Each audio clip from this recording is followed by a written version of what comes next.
Are you prepared to defend this land that was built by slaves, a land that was built by indigenous people, a land that is built by workers? Are you prepared to defend this land?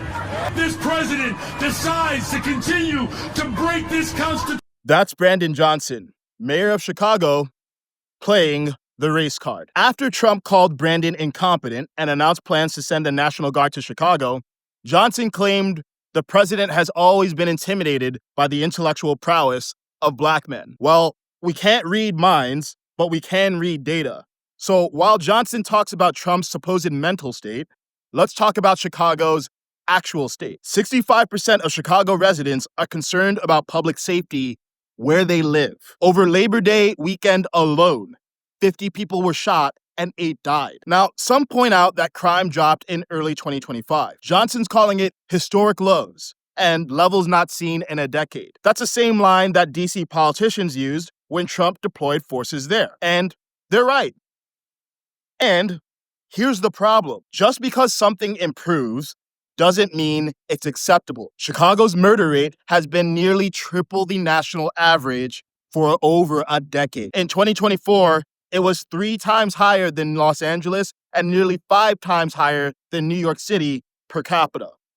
Parts of the South Side have murder rates higher than Honduras, one of the most dangerous countries in the world. There's a reason why people call it Chirac. So, to make the problem clear, imagine someone who's 100 pounds overweight for 20 years loses 25 pounds. That's progress, but they're still far from healthy. That's Chicago right now. Ignoring these numbers is base rate fallacy in action. The tendency to focus on narrow slices of data while ignoring the underlying statistical context. Politicians love this because it makes bad situations sound good with technically true statistics. And what's more, despite the statistics, many residents don't feel that life is improving. Our children can't walk around the community without fear of being hurt or kidnapped or having a drive-by. So it's what these numbers that they're expressing, we don't feel it in our quality of life. And many of them blame Johnson. At best, he has an approval rating of 26%, and at worst, 6%. Even among black voters, more disapprove than approve. So while Johnson redirects focus to Trump's supposed racism, who's suffering in Chicago? Everyone, but especially black people. When results can't speak for themselves, leaders like this speak about race. They want you focused on the race card, not the other cards in the deck. Chicago's violence isn't because of racism or fascism, it's because of incompetence.